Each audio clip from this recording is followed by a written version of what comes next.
suis Raphaël Séguier et je vous présente le podcast Sésame Asie.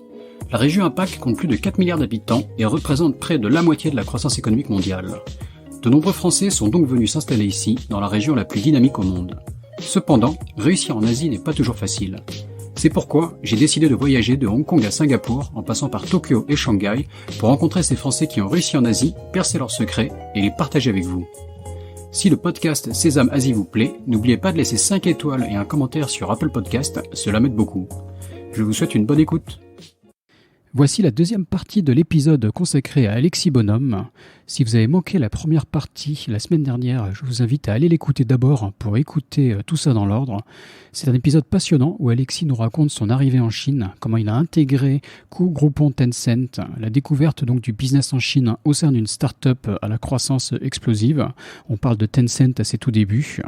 Il nous parle de son manager chinois avec des pratiques un peu extrêmes, mais qui par la suite est devenu son mentor.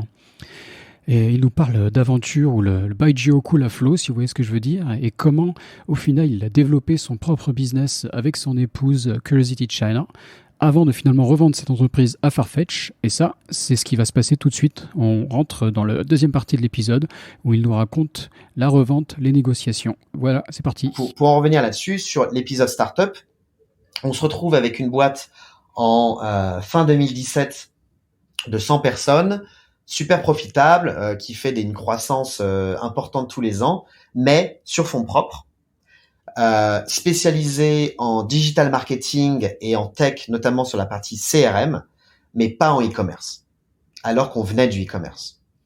Et on se dit, pour clore la boucle, il faut qu'on rattache cette dominante e-commerce, il faut qu'on rattache cette close de loop, cette composante transactionnelle.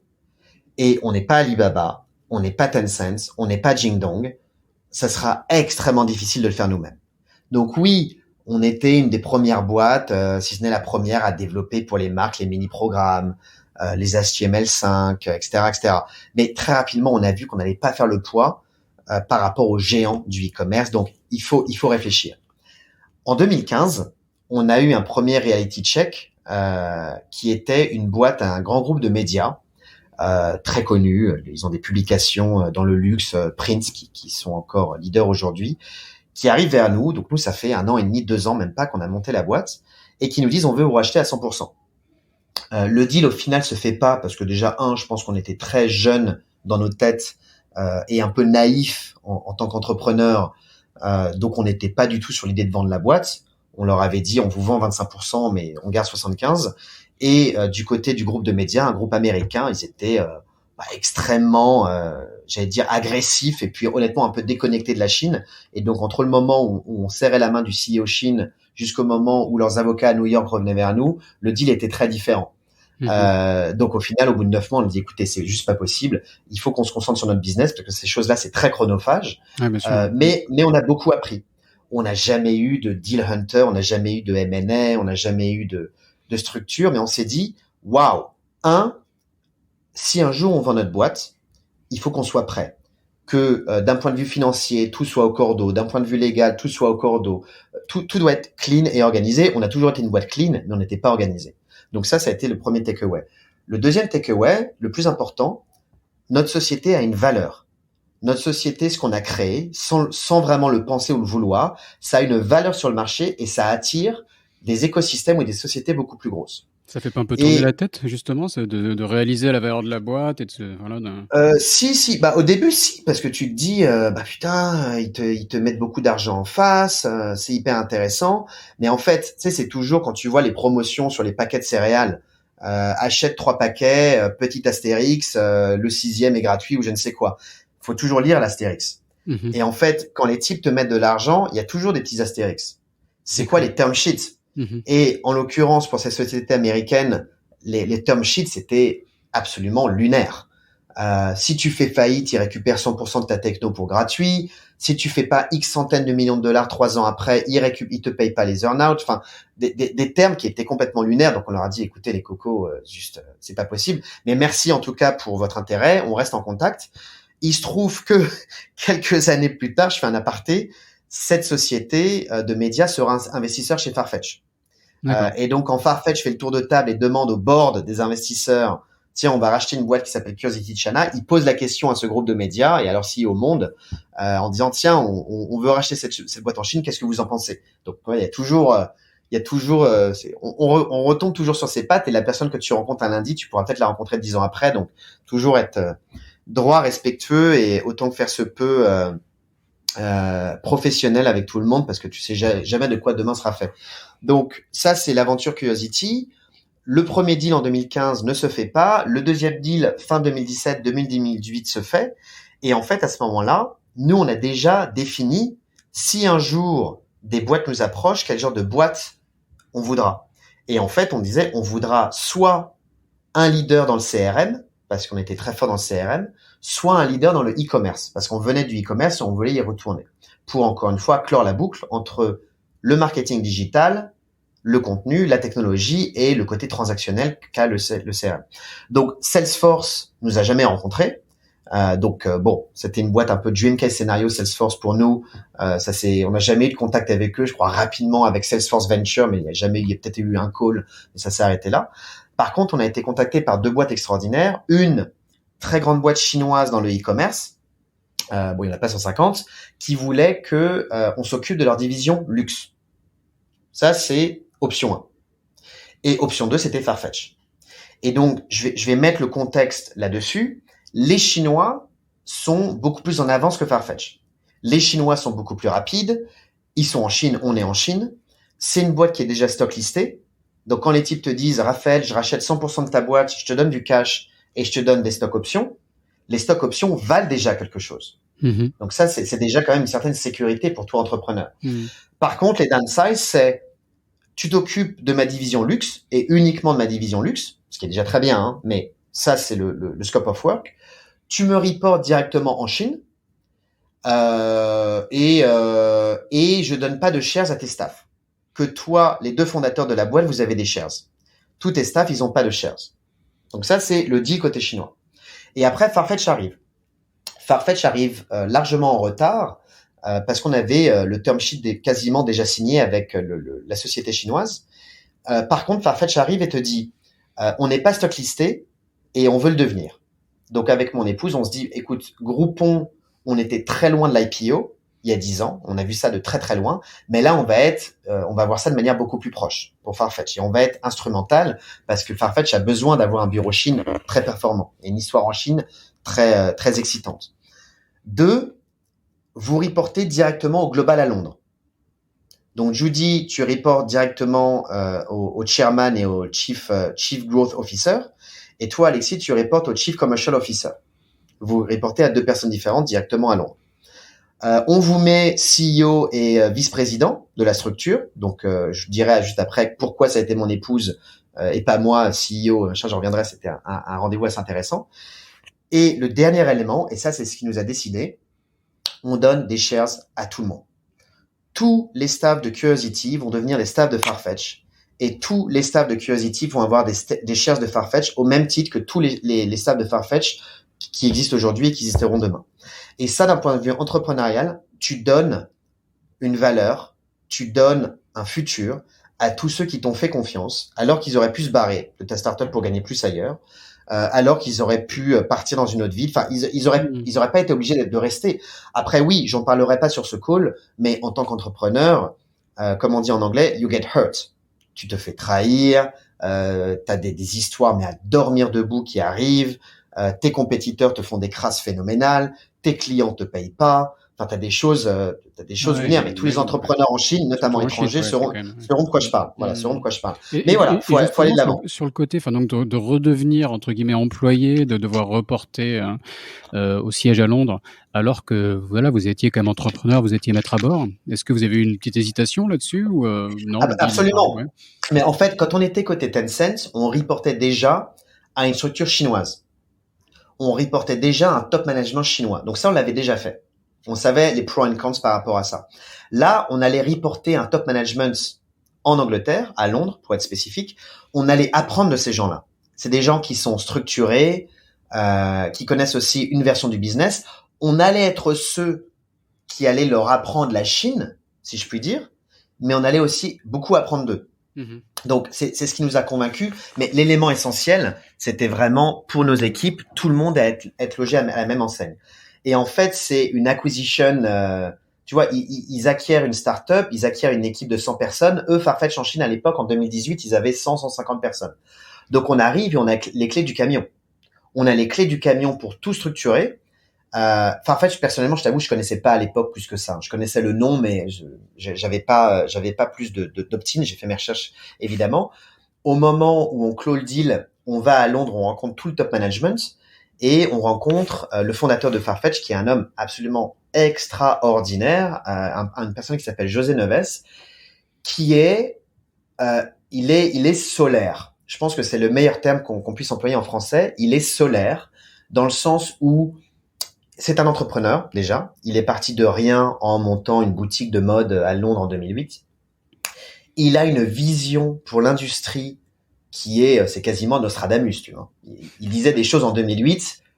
Honnêtement, j'aurais jamais mis un copec là-dessus en 2008, mais qui se sont réalisées. Il a un positivisme, et ça, c'est un truc sur lequel on en a beaucoup apprécié. Demain sera un meilleur jour. Demain, ça ira mieux.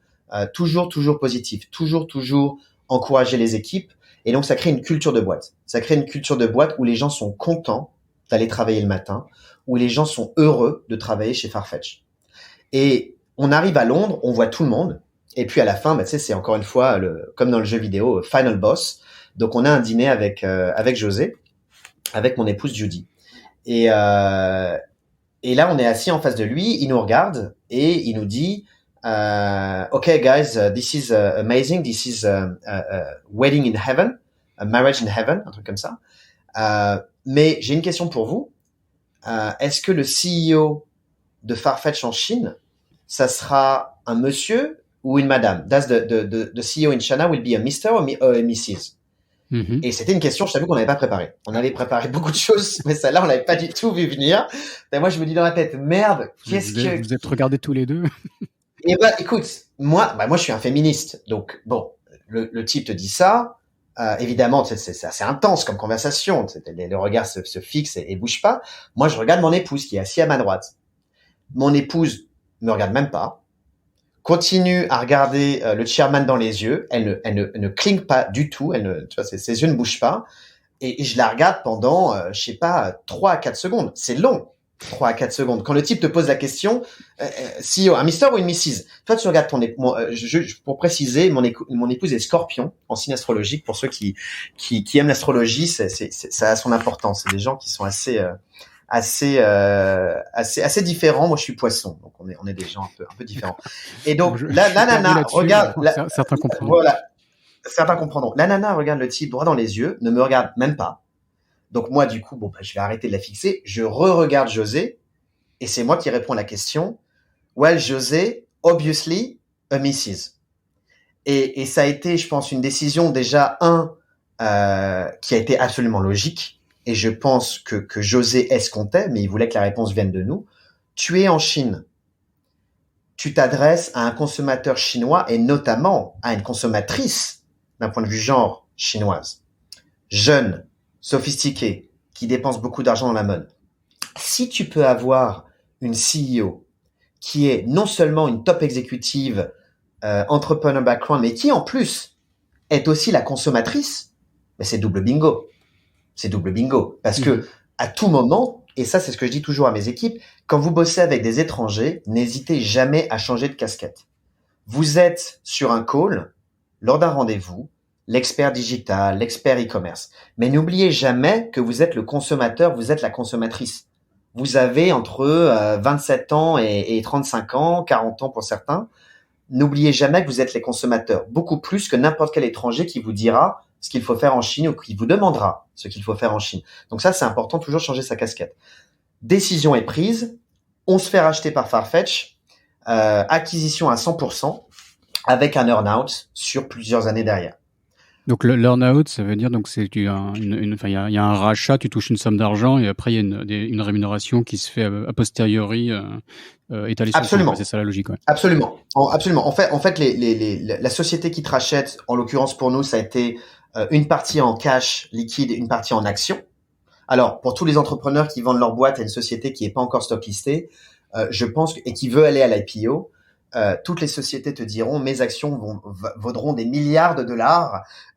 Donc tu seras richissime mon fils. Oui, bon, c'est à vous de faire vos calculs. Je pense qu'il y a un entre-deux entre ce que le type va te pitcher et la réalité. Faut essayer de viser un peu au milieu. Farfetch, ça a été un success story énorme, mais c'est vrai qu'il faut toujours se faire sa propre opinion là-dessus et donc négocier ce à quoi vous êtes confortable. Est-ce que vous êtes confortable d'avoir plus de cash, plus de shares, un peu entre les deux?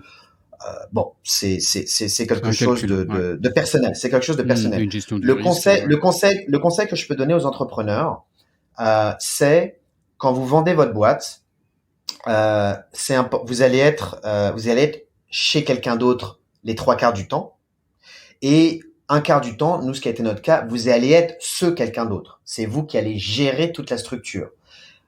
Dans tous les cas, c'est important que vous dormiez très bien le soir. C'est important que vous vous dites, les 3, 4, 5, 10 dernières années de ma vie, quand j'avais ma start-up, j'ai cravaché comme pas possible, j'ai pris des risques comme pas possible. Je veux que ce qui a été acté, mon earn-out, ce que je vais gagner et ce qui va acheter mon indépendance financière, mais également mon indépendance psychologique, soit garanti. Et en fait, si possible, ce que je vais suggérer, c'est d'avoir un minimum garanti. Quand vous avez une société qui vient vous voir et qui va vous dire « Raphaël, on va te donner, je vais dire une bêtise, 100 € en cash et 10 actions », que vous lui dites « Il y a pas de problème, quel que soit le calcul qu'on fait, cash, shares, cash, un peu des deux, l'un ou l'autre, dans 3 ans, dans 4 ans, dans 5 ans, la durée de votre earn-out, ça devra faire un minimum de temps. » Et c'est à vous de faire que la société accepte ça. Et donc, ce chiffre-là, le minimum de temps, vous devez être confortable avec. Mais au moins, quand c'est acté, vous saurez que même si l'action se casse la gueule, même si le cash au début, tu aurais pu avoir plus, tu as eu un peu moins, etc. Dans tous les cas, dans 3 ans, 4 ans, 5 ans, tu auras tant sur la table. Et ça, c'est ce qui vous permet de bien dormir le soir. Parce qu'il y a un minimum en dessous duquel tu ne descendras pas. Et ça, c'est très important. Et souvent, tu sais, on est surtout en Chine, aux États-Unis, je pense qu'on est sur des écosystèmes très entrepreneuriaux, mais où il y a beaucoup de startups qui vendent, beaucoup de boîtes qui vont à l'IPO. Et en fait, tout le monde a un avis sur la valuation de ta boîte. Tout le monde. C'est un peu comme dans les pays du football. En France, tu as 60 millions de sélectionneurs. Tout le monde dit à Didier Deschamps quelle est la sélection et l'équipe qu'il doit faire pour gagner l'Euro. Bon, en pratique, c'est à toi de savoir combien vaut ta boîte, quelle est la vraie valorisation de ta société, quelle est la vraie valorisation de ta société dans les années qui viennent. Et donc, tu vas toujours rencontrer quelqu'un qui va dire « Oh, mais Alexis, c'est 25 fois l'EBITDA, 4 fois le revenu, 5 fois le revenu. » Et un type qui va dire « Ben non, c'est juste 2 fois le revenu. » Donc, c'est à toi aussi de te faire de la propre valo et par rapport à ça, de te dire « La valo de ma boîte, c'est tant. Et dans 3 ans, dans 4 ans, le minimum que j'aurai, ça sera tant. » That's it. Et donc, c'est ce qui s'est passé pour nous. Et donc, ça nous a permis de bien dormir derrière parce que tu sais, dans le pire scénario, tu attends, mais aussi dans le meilleur des cas, ça pourra aller que au-dessus. Et donc, Farfetch nous rachète à l'été 2018, nous demande à mon épouse et à moi-même de take over les 100, 150 personnes qu'ils avaient à Shanghai et à Hong Kong. Ils n'avaient pas de bureau à Pékin.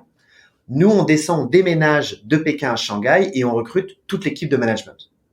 On recrute toute l'équipe de management de Farfetch, la directrice de la finance, le directeur du marketing, le directeur du performance marketing, la directrice des ressources humaines, par le réseau qu'on a déjà, mais aussi par tout simplement des suggestions de headhunters sur le marché. Mais là-dessus, sur les 8 ou 9 personnes qu'on a sur l'équipe de top management de Farfetch en Chine, on en a recruté 7 nous-mêmes. Et sur les 7, on en a recruté 5 par le bouche à oreille parce qu'on connaissait ces gens-là avant. Donc, c'est aussi quand une société étrangère rachète une société en Chine, l'importance du réseau va être primordiale parce que ça permet de scaler, d'avoir accès aux bons talents. Parce que les headhunters, souvent, ils vont pas savoir qui est bon les et qui bons est talents pas bon. que tu connais vraiment, qui te font confiance. Que tu connais. Ça n'a pas de prix, quoi. Ouais. Parce qu'en Chine, il y a beaucoup on va dire, shiny CV. Le CV qui est magnifique, mais les types changent de boulot tous les 2 ans. Au final, ils savent pas faire cuire un œuf, mais par contre, le CV est magnifique, c'est une œuvre d'art. Par contre, tous les gens de l'industrie savent que cette personne n'est pas qualifiée. Alors que des personnes qui ont peut-être un CV un peu moins beau sont extrêmement bons dans ce qu'ils font. Donc ça c'est important, mais il y a que, encore une fois, les gens qui sont sur le marché depuis X années qui vont savoir. Si t'es pas sur le marché, tu sauras pas. Donc, on récupère Farfetch à l'été 2018. Fin 2018, la boîte est stocklistée à Londres. Ça cartonne. La boîte monte énormément. Je crois que la valo à l'époque est peut-être de 5-6 milliards de dollars. Et depuis, en fait, ça a été une journée entrepreneur in residence où tu dois driver. Aujourd'hui, on a en termes de staff en Chine, on a à peu près 600 personnes. Donc, en termes de management, je suis passé d'une société avec 90, 100 personnes à manager à une société avec 600 personnes, 550. Là, tu te dis souvent, ah mon Dieu, tu dois être beaucoup plus busy qu'avant. Bah oui et non. Oui et non. Parce qu'en fait, tu peux déléguer. Tu as des gens autour de toi qui sont beaucoup plus qualifiés que ceux que tu avais avant. J'ai la directrice de ressources humaines qui est largement meilleure que la directrice de ressources humaines que j'avais en 2014-2015. J'ai un directeur du marketing ou de la com qui est plus qualifié que celui que j'en avais pas d'ailleurs, celui que j'avais dans ma startup. Donc, tu as accès à un pool de talents qui vont t'économiser ton temps. Ça, c'est le premier point. Et le deuxième point, tu vas réussir justement à déléguer une partie de tes responsabilités à des gens qui savent avancer aussi vite, voire plus vite que toi, parce qu'ils sont spécialisés dans un domaine. Et donc ça, c'est important de comprendre le shift entre l'entrepreneur qui fait tout lui-même, parce que s'il le fait pas lui-même, ça sera pas bien fait, parce que s'il le fait pas lui-même, ça avancera pas assez vite. Donc c'est un côté un peu pathologique et qui parfois en fait est contre-productif, à l'entrepreneur en résidence qui va justement se concentrer sur ce qui apporte une valeur ajoutée, se concentrer sur les priorités et qui va déléguer le reste ou outsourcer le reste. Justement, comment rester dans la course, parce que t'es face à des talents qui peuvent être aussi bons, voire meilleurs que toi, vu qu'ils sont spécialisés sur leur domaine. Tout va vite, t'es sur une grosse machine. Donc, est-ce que tu arrives à rester dans la course, à les challenger, tu vois, ou comment faire? Oui, absolument. Alors après, les valeurs d'exemple que je mentionnais sur la première partie quand j'étais côté Tencent, travailler dur, arriver tôt, partir tard, etc. Ça, c'est des fondamentaux qui doivent rester. Donc, tu peux pas arriver à 9h, repartir à 18h tous les jours. C'est juste pas possible. Après, oui, le fait de bosser pour une boîte internationale avec un board à Londres, t'as beaucoup de calls le soir. Donc très très souvent dans la semaine, j'ai des calls le soir. Donc ça, évidemment, tu l'expliques aux équipes. Tu dis, écoute, je pars à 19h, je pars à 20h parce que sinon je vois pas ma fille. Donc je veux la voir au moins 30-40 minutes. Par contre, j'ai un call encore à 22h, un call à 23h, je te le dis juste pour info, mais voilà. Donc en fait, d'être très transparent sur ton agenda. Tout le monde a accès à mon agenda dans la boîte. En tout cas, dans tout mon organisation de chart, tout le monde a accès à mon agenda. Alors c'est pas forcément que à 19h j'ai un call avec Jacqueline ou avec Patrick, mais ils savent qu'à 19h j'ai un call. Donc ça c'est important aussi d'être transparent, d'être demanding, mais aussi d'avoir des standards de productivité et de résultats pour toi-même avant de les avoir pour les autres. Donc ça c'est un trait de personnalité également, mais c'est important de maintenir ça. La Chine c'est un marathon, c'est pas un sprint. Donc à un moment donné, si t'es à fond tout le temps, tu fais pas de sport, t'es en business dinner en permanence, tu voyages comme un taré, ou tu te casses le dos sur des vols de 5, 6, 10 heures dans des avions, tu tiendras pas. Et le plus gros changement que j'ai vu entre être entrepreneur et devenir directeur, exécutif, quel que soit le mot qu'on utilise en anglais ou en français, pour une grosse boîte, c'est un marathon. Et en fait, les types ne t'attendent pas les 6 prochains mois seulement. Ils attendent à ce que tu délivres des résultats ces 6 prochaines années. Et donc, il faut s'entretenir. Et ça, c'est la plus grosse chose que j'ai appris ces 3 dernières années. Faire du sport régulièrement, manger sainement, éviter de picoler tous les soirs. C'est des poncifs, mais la manière dont j'organise ma vie aujourd'hui est, j'allais dire, beaucoup plus saine que celle que j'avais quand j'étais entrepreneur, quand j'étais fully entrepreneur. Et donc, tu as développé une vision plus long terme aussi. Quand on est entrepreneur, il y a peut-être le côté un peu survie au jour le jour. Enfin, j'exagère, mais là, tu as une vision plus long terme, clairement. Une vision beaucoup plus long terme, accès à beaucoup plus de ressources, accès évidemment à beaucoup plus de réseaux, beaucoup plus d'expérience. Ça, quoi qu'il se passe, l'expérience, ça ne s'achète pas, ça se vit. Et donc, en fait, tu sais quand est-ce que tu peux te permettre en semaine d'aller sortir le soir pour voir un partenaire, pour voir un investisseur, pour voir un collègue. Et donc, il faut doser tes efforts. Le week-end, je vais te prendre un exemple, mais si quand tu es entrepreneur, le vendredi soir ou le samedi soir, tu vas la pousser un peu et tu vas te vider la tête, quand tu es maintenant dans mon rôle, non, tu te régénères. Tu te régénères. Moi, mes week-ends, c'est des week-ends où je fais du sport systématiquement tous les jours. Je sors très peu tard. Bon, là, en ce moment, c'est l'Euro, donc c'est un peu différent. Mais vraiment, tu te régénères parce que 2 jours uniquement pour essayer de se reposer physiquement et intellectuellement, c'est pas de trop. C'est pas de trop du tout. Et donc ça, c'est important. Tous ceux qui arrivent, moi j'ai 39 ans, mon épouse aussi. À un moment donné, il faut savoir viser long terme. Et l'important, c'est pas d'être là dans 6 mois, c'est d'être là dans 6 ans et de continuer à amener une valeur ajoutée tous les jours, de continuer à apprendre, d'avoir du temps pour bouquiner, d'avoir du temps pour rencontrer des gens. Et donc ça, c'est important. Et évidemment, le downsize, apprendre à dire non. Apprendre à dire non pour rencontrer des gens, apprendre à dire non pour répondre à des emails. Enfin, tu réponds toujours, mais tu n'accèdes pas forcément à des demandes. Et donc ça, c'est important de voir où sont tes priorités. Et évidemment, quand tu es aujourd'hui côté Farfetch, une boîte qui est assez sexy, assez hot, comme on dit sur le marché, tu as beaucoup de demandes. Des demandes de partenaires, de demandes de gens qui veulent bosser chez toi ou de faire des stages, etc. Donc, tu réponds toujours. Ça, c'est la base.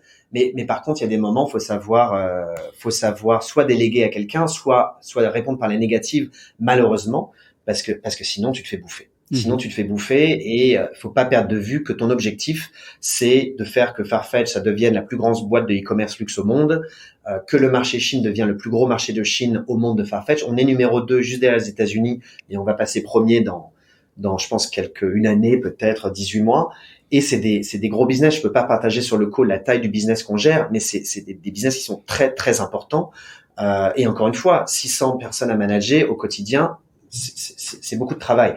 Et donc, il faut s'entretenir, il faut s'organiser et il faut tout simplement avoir une vie, pas d'assets, mais quelque chose qui ressemble de loin à ce que peut avoir la vie d'un sportif de haut niveau, à savoir, tout est organisé, à l'heure à laquelle tu fais ton sport, le jour, qu'est-ce que tu vas faire le vendredi, à quelle heure tu vas te coucher. Évidemment, de temps en temps, tu la pousses et tu vas finir à 3 du mat, etc.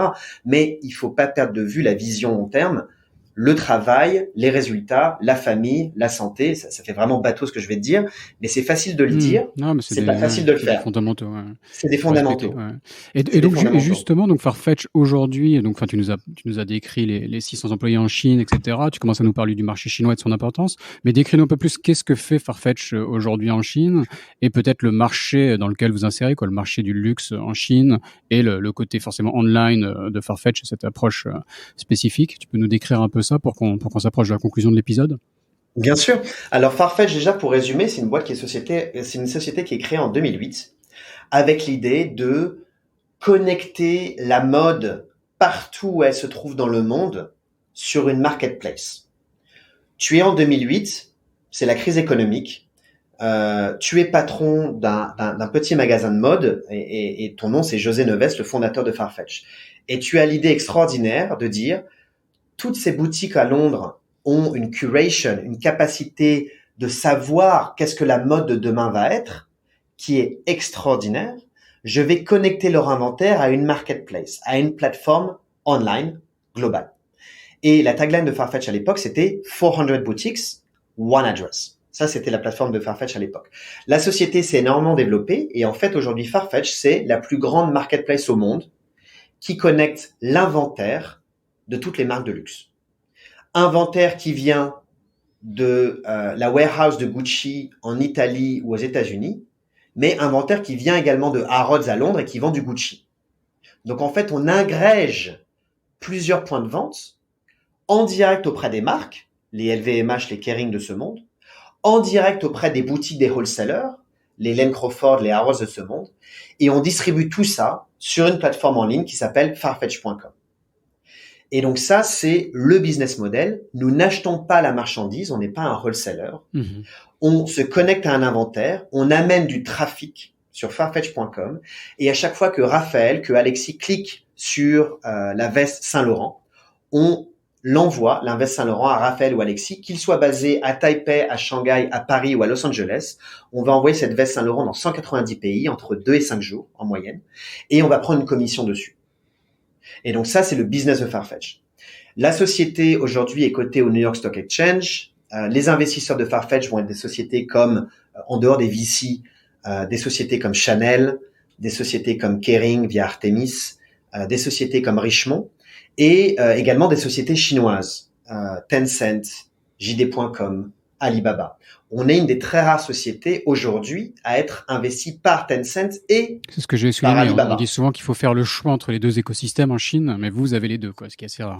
On a les deux. Donc ça a été aussi les succès que Farfetch Chine a eu ces dernières années, cette capacité à localiser la boîte. On est 600 en Chine, d'étrangers, à savoir de non-chinois, on est 5.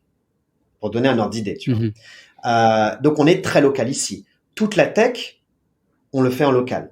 Tout le contenu, on le fait en local. Tout la performance marketing, l'achat média, on le fait en local. La plupart de la stratégie, on en fait en local. Farfetch est une société chinoise en termes de structure, en termes de management.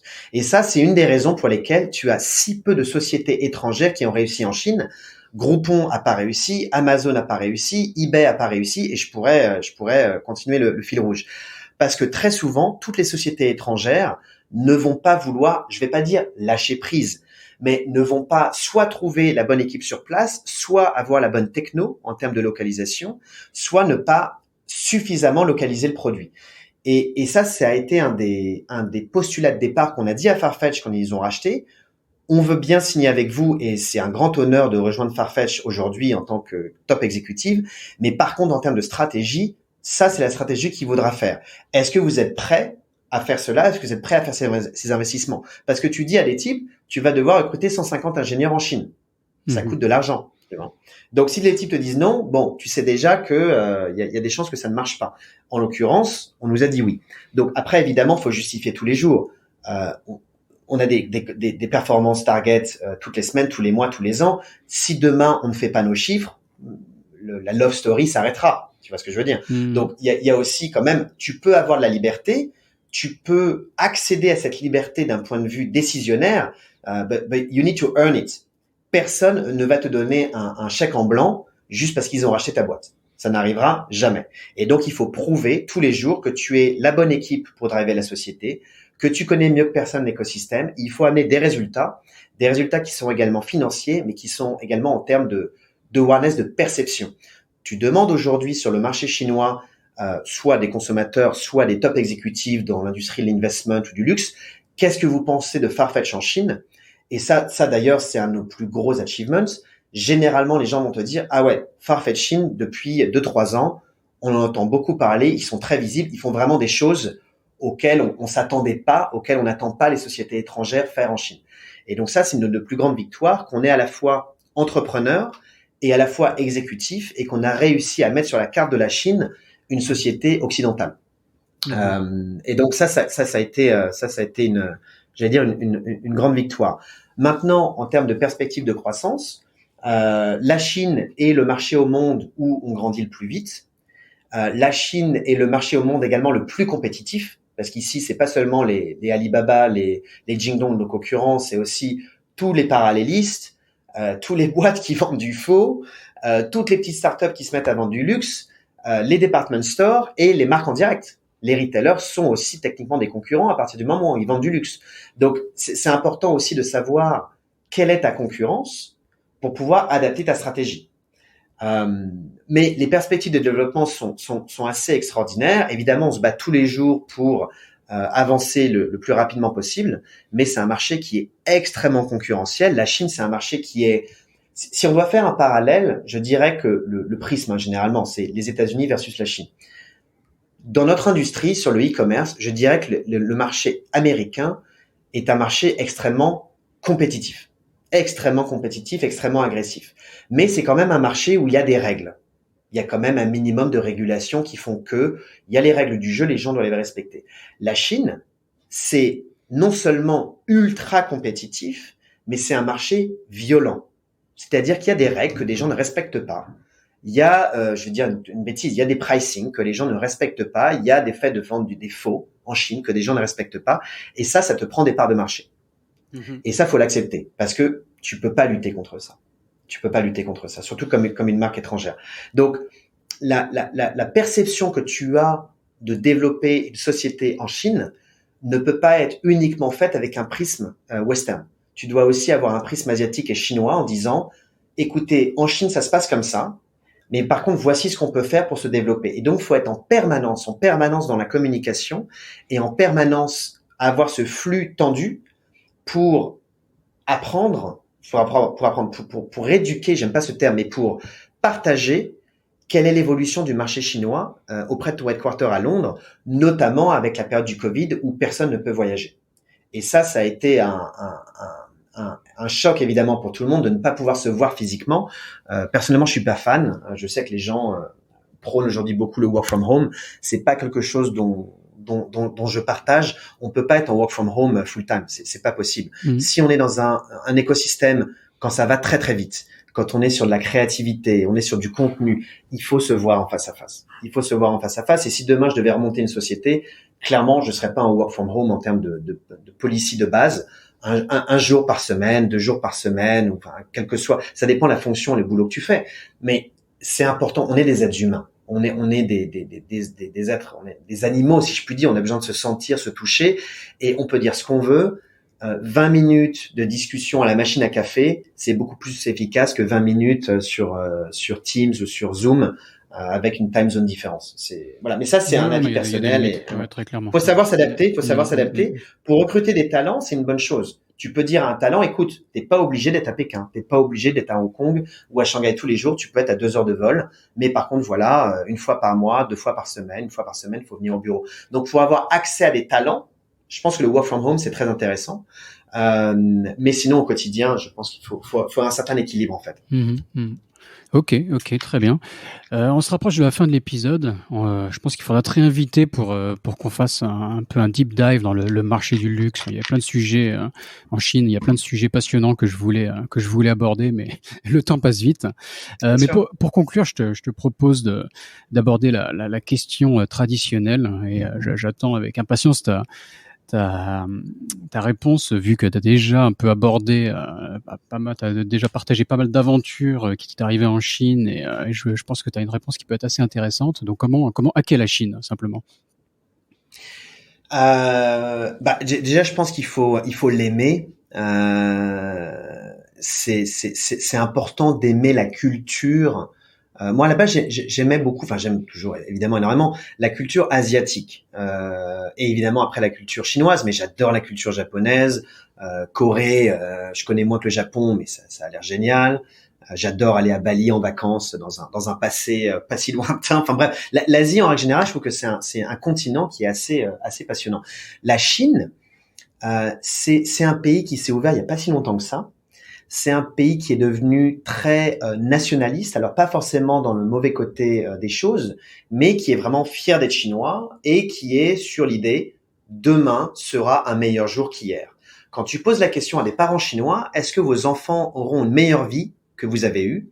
Tu as dans une écrasante majorité les gens qui vont répondre oui. Fais le même sondage en France. À mon avis, ce sera plutôt l'inverse, tu vois, en termes de perspective. Clairement. Mais les parents chinois qui soient nés dans les années 50, 80 ou 2000 te disent demain, mon enfant aura un meilleur niveau de vie que j'ai eu, aura accès à une éducation que je n'ai pas eue, parlera une langue que je ne parle pas, pourra voyager alors que moi je n'ai pas pu voyager avant mes 50 ans. Donc il y a un optimisme dans le futur qui est extrêmement présent et qui est en fait communicatif. Tu es entouré de gens optimistes. Tu es entouré de gens qui souhaitent avancer et faire plus. Évidemment, tu as de tout en Chine. C'est un pays d'1,4 milliard d'habitants, donc c'est 20 fois la France. Donc des gens un peu paresseux, il y en a, des gens qui bossent H24, il y en a, des gens brillants, il y en a, des gens moins brillants, il y en a. Mais globalement, quand tu arrives à t'entourer de gens qualitatifs, tu es justement bercé par cette vague de positivisme, cette vague d'espérance qui te fait lever le matin avec le sourire. Donc ça, déjà, pour hacker la Chine, faut être un naturel optimiste. Si t'arrives, et j'en ai vu beaucoup, de gens et d'étrangers, français inclus, qui sont arrivés en Chine, qui sont pas restés longtemps, soit parce que professionnellement ils ont pas tenu la longueur, soit parce qu'ils étaient dans une mauvaise industrie. Et certains, j'ai eu des gens, crois-le ou pas, mais qui m'ont dit oui, je suis en Chine, mais j'aime pas les Chinois, j'aime pas la nourriture asiatique, j'aime pas la nourriture chinoise. Et voilà. Et donc c'est des gens qui passaient leur temps entre la communauté française, aller au consulat le dimanche, fêter le 14 juillet et bouffer une bavette avec des frites béarnaises. Tu vois ça. Enfin moi, honnêtement, j'ai pas quitté la France pour ne pas avoir de Français. J'adore la France, j'adore mon pays et j'aimerais y travailler un jour. Mais tu quittes le pays pour être uniquement avec des francophones, uniquement avec les gens que tu pourrais voir à Paris. Enfin, je veux dire, c'est d'un inintérêt abyssal. Et donc le première réponse, c'est aimer ce que tu vois, mais être curieux. Il faut toujours être curieux de l'autre, vouloir passer un dîner avec un Américain, avec un Allemand, avec un Chinois, avec un Taïwanais, avec un Argentin. Ça, c'est passionnant parce que la Chine est un pays de melting pot. En tout cas, l'était. Malheureusement, avec le Covid et les dernières régulations chinoises, il y a beaucoup d'étrangers qui quittent le pays, donc je pense qu'on va être de moins en moins. Donc ça, je t'avoue, c'est assez soucieux. Mais je pense, voilà, aimer la Chine, être curieux, travailler dur, point numéro 3, on en revient toujours à ce point-là, mais c'est important d'être focus sur ce qu'on fait et de mettre le maximum de chances de son côté pour se développer et tout. Tu sais, c'est comme le type qui passe les examens à la fac. Si tu révises pas durant l'année et que tu commences J-3 à réviser des partiels, bon, oui, tu vas peut-être réussir, mais il y a des chances que tu te casses la gueule. Donc faut bosser un peu tous les jours, c'est mieux. Et voilà, je pense que c'est les trois éléments. Tu as évidemment un élément subjectif. Est-ce que je crois qu'un étranger à 100% et une boîte gérée par des étrangers à 100% peut être successful en Chine? Difficile. Franchement difficile. Mm-hmm. Je pense qu'aujourd'hui, la réalité, il faut avoir, à part des produits qui se vendent tout seuls. Ouais, voilà, exactement. Mais si tu dois créer quelque chose from scratch en Chine, je pense qu'il faut une organisation bicéphale. Et c'est là où est le succès aussi, parce que quand tu as une organisation bicéphale, biculturelle, tu as beaucoup plus de chances, je pense, de réussir, de te développer quand c'est monoculturel. Donc, il faut trouver un équilibre. Mais globalement, voilà, on est sur un pays qui réclame beaucoup de passion. On est sur un écosystème qui réclame beaucoup d'investissement psychologique, physique, et on est sur un écosystème qui est très compétitif. Donc, des endroits dans le monde où tu as une meilleure qualité de vie, je pense qu'il y en a beaucoup. Parce que la Chine, c'est très demanding, c'est devenu très cher d'y vivre. Et donc, c'est pas facile tous les jours. Mais si dans ta vie, le travail fait partie de ton top 3, top 1, top 2, que tu veux créer, que tu veux développer, que tu veux être au cœur de la seconde, soon, première économie mondiale, la Chine reste un pays absolument extraordinaire. Et au jour où je te parle aujourd'hui, on a vraiment l'impression d'être à un croisement sociétal, à un croisement économique global, où la Chine, aidée, by the way, par le Covid, il y a une accélération qui est en train de se passer d'un point de vue économique, est en train de prendre un leadership mondial. Les Américains le sentent bien. Le sentent très très bien, alors que nous, on est un peu naïfs en Europe, je t'avoue. Tu vois ce qui se passe, on regarde le train passer. On regarde le train passer, mais bon, encore une fois, on parlait de qualité de vie. Je pense que le continent dans le monde où tu as meilleure qualité de vie aujourd'hui, c'est l'Europe. C'est un continent extraordinaire. Mais bon. Pour l'instant, quoi. Je sais pas, voilà. Ça sera dans 1 ou 2 siècles, mais pour l'instant, c'est pas mal. Voilà. Et en fait, les Américains le sentent venir. Et en fait, voilà, c'est à l'échelle chinoise, hier, c'était un Alibaba versus Tencent, mais à l'échelle du monde, c'est les États-Unis contre la Chine. Et tu as comme Winston Churchill en parlait, tu as un rideau de fer que le Covid a encore densifié, le monde et la Chine. Et la Chine, en fait, est devenue un écosystème absolument insulaire, où ceux qui sont en Chine connaissent, ceux qui ne sont plus en Chine, pas en Chine, ne connaissent pas. Et en fait, la réalité aujourd'hui, ça va être de pouvoir tabler sur les deux écosystèmes, l'Ouest et la Chine. Et pour ça, il faudra avoir une présence en Chine. Donc, je pense qu'à tous ceux qui nous écoutent, qui sont encore en Chine et qui se disent « Ah merde, j'ai envie de rentrer à Paris, aux États-Unis ou je ne sais où », bah, si vous pouvez rester un peu plus longtemps, je pense que vous en bénéficierez. Et si vous ne pouvez pas rester, essayez d'être dans un pays où il y a quand même un rapport à la Chine qui est quand même assez présent. Ça peut être Hong Kong, ça peut être Taïwan, Corée, Japon, c'est pas très loin, Sud-Est asiatique, c'est pas très loin, Singapour par exemple. Donc ça vous permettra de rester en contact avec l'écosystème chinois. Si demain vous rentrez en Europe, vous partez aux États-Unis, ça sera un peu plus compliqué. Mais encore une fois, chacun est libre de ses choix. Et évidemment, on en vient à cette question personnelle et subjective. Si ton épouse est chinoise, si ton gamin est franco-chinois, oui, a priori, tu vas rester un peu plus longtemps en Chine que prévu, ou ta vie sera toujours entre les deux, alors que si ton épouse est européenne, américaine, japonaise ou je ne sais quoi, bon, tu vas pas forcément rester en Chine toute ta vie. Donc mais ça c'est du subjectif. Je n'encourage pas forcément les gens à divorcer de leur femme française pour épouser une femme chinoise. On va pas aller jusque-là. C'est ça le hack, ok, je retiens. Ouais, non, ça on le mettra pas au montage, mais voilà. Mais je pense que globalement, passion, curiosité, travail, c'est des valeurs qui sont importantes pour faire son trou en Chine. Et puis c'est un pays où tu rigoles tous les jours. C'est aussi, on n'en parle pas assez, mais les Chinois adorent se marrer, adorent picoler. Ils sont très latins, famille, bouffe, picole. Et tu te marres tous les jours. Et puis de toi à moi, tu vois des situations ici qui sont tellement ubuesques par moment que tu as l'impression d'être dans un film. Tu vois, tu as Taipei, à Shanghai. Quelques-unes déjà, ouais. Voilà, et c'est des trucs, mais c'est vraiment en train de se passer devant mes yeux. Ce que je vois, oui, c'est vraiment en train de se passer. Et en fait, tu te marres, tu rigoles tous les jours. Donc c'est très intense. Tu ris et tu pleures tous les jours. Mais c'est ce qui fait qu'on aime la Chine et c'est ce qui fait qu'on va y rester encore de nombreuses années. Bon, tu donnes envie d'aller y faire un tour, quoi. Je suis pas très loin, mais bon, tant que les frontières sont un peu fermées. Ouais, je viens de voir à Taipei très bientôt, dès que ça rouvre. Okay, avec plaisir. Bon, Alexis, je te remercie. Est-ce que tu as une présence sur les réseaux sociaux que tu veux partager Alexis, moi, j'ai pas grand-chose. Moi, j'ai un compte, j'ai un compte LinkedIn et puis j'ai un email de boulot. Sinon, j'ai WhatsApp, WeChat et tous ces outils, mais je les utilise plus pour des raisons de boulot. Non, mais si les gens veulent connecter, je pense que LinkedIn, c'est une bonne plateforme. Ok, je mettrai ça dans la description de l'épisode. Très bien. Alexis Bonhomme sur LinkedIn.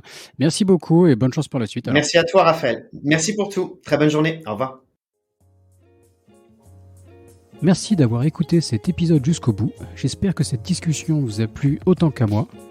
Avant de vous quitter, je voudrais remercier les auditeurs qui m'ont apporté leur soutien sur Patreon. Je me suis fixé l'objectif personnel d'atteindre au moins 100 épisodes avec ce podcast. Ça représente beaucoup de travail. Donc si vous aimez Sésame Asie, si ce podcast vous apprend des choses et que vous voulez le soutenir, vous pouvez me donner un coup de pouce sur patreon.com, Patreon, Patreon, patreon.com/Sésame-Asie. Le lien est dans la description de l'épisode. Et sinon, n'hésitez pas à m'envoyer un petit message de soutien. Ça fait toujours plaisir. Merci beaucoup et je vous retrouve au prochain épisode.